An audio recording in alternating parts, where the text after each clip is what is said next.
पेट के तोंद में बदलने का अंदेशा सबसे पहले तोंद के मालिक को ही होता है, पर असमंजस बना रहता है पहले कुछ महीनों तक। वो उसे पेट ही कहता रहता है, उसके अस्तित्व से ही इनकार करता है।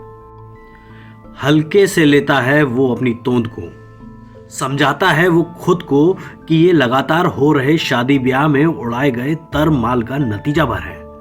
उसे लगता है पिछले कुछ दिनों से पूरी ना हो सकी नींद की वजह से हुआ है ऐसा, और जल्द ही वह अपने पुराने शेप में लौट आएगा। नई नई तोंद के मालिक को लगता है कि ये मौसमी वायरल टाइप की भरी जवानी में हुए मुहासों जैसी कोई चीज है, जिसे बिना इलाज के एक आध हफ्ते में खुद ब खुद ठीक हो ही जाना है। पर ऐसा होता नहीं। हफ्ते महीनों में बदलते हैं, वो नामुराद चीज उसके सीने से नीचे और कमर के ऊपर बेशर्मी से अपना आयतन बढ़ाती रहती है।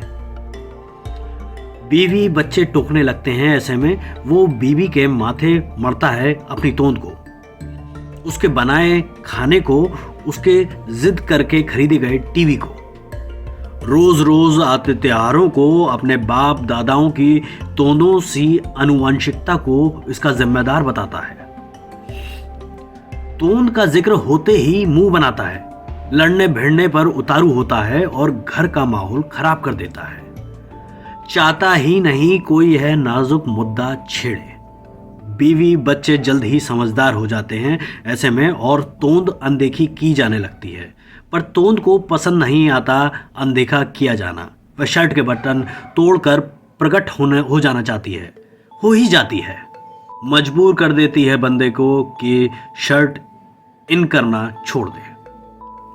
बहुत बार शर्ट हाथ खड़े कर देती है, तब कुर्ता इज्जत बचाने की जिम्मेदारी उठाने लगता है। बीवी बच्चे मन मार कर भले ही तोंद की तरफ से आंखें फेर लें, पर कमीने दोस्त यार मानते नहीं। मजे लिए जाते हैं तोंद के मालिक के।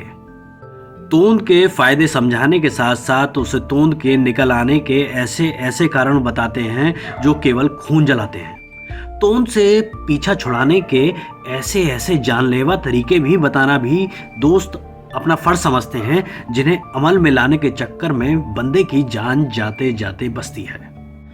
और बहुत बार तानों से प्रेरित भी होता है। वो लड़ता है वो अपनी तोंद से, कसम उठाता है कि वो वापस अपनी 23 साल की उम्र वाला पेट हासिल करके ही दम लेगा। अपने लिए कठिन टाइम टेबल तय कर लेता है। वो नए महंगे स्पोर्ट शू खरीदता है, सुबह जल्दी उठकर घूमने जाना शुरू करता है। खाना है, कितनी पीना है जैसे महत्वपूर्ण बिंदुओं को भी इस टाइम टेबल में जगह दी जाती है। नजदीकी जिम की साल भर की फीस एडवांस में भर दी जाती है। कपालभाति और अनुलोम विलोम भी जिंदगी में चले आते हैं। आयुर्वेद के मरियल से डॉक्टर की सलाहों पर अमल भी होता है। यह सिलसिला चलता भी है कुछ दिन। फिर कभी अचानक लेट नाइट पार्टी हो जाती है, मौसम अचानक खराब हो जाता है, सुबह सुबह बॉस को लेने एयरपोर्ट भी जाना पड़ता है बंदे को। कभी कभी पीठ की कोई नस खिंच जाती है, नतीजा वही निकलता है, उसका स्पोर्ट शू पर धूल जमने लगती है। तोंद चुपचाप अपना इलाका बढ़ाने में लगी रहती है। तोंद और आदमी की लड़ाई में तोंद हमेशा बाजीराव पेशवा साबित होती है। आपको हथियार डालने ही पड़ते हैं इस अजय योद्धा के सामने। घुटने टेकता है वो अपनी तोंद के सामने और संधि करने पर विवश होता है। ऐसे में अब क्या करे आदमी? वो अनचाहे गर्भवती हो गई महिला की तरह बर्ताव करता है। ढीले कपड़े पहनना शुरू करता है। अब वो कुछ समय पहले ही खरीदी गई पैंट के बगावती हुकों को नजरअंदाज करके अगली साइज का पैंट खरीदता है। फोटो शूट करते वक्त सांस बाहर छोड़ता है और तब तक सांस नहीं लेता जब तक फोटोग्राफर क्लिक ना कर दे। अपनी फोटो तब तक एडिट करता है जब तक उससे तोंद अंतर्ध्यान ना हो जाए। तोंद से पराजित आदमी सोफे में धंसे रहना स्वीकार कर लेता है। टीवी पर योग कराने वाले बाबा का पेट फुलाना पिचकाना प्रभावित नहीं करता उसे। वो एक लार्ज पिज्जा ऑर्डर करता है और चैनल बदल देता है।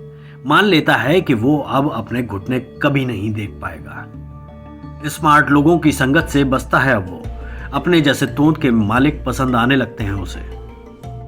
उसके तर्क अपनी तोंद को सपोर्ट करते हैं। अब मामूली बात है यार, क्या फर्क पड़ता है?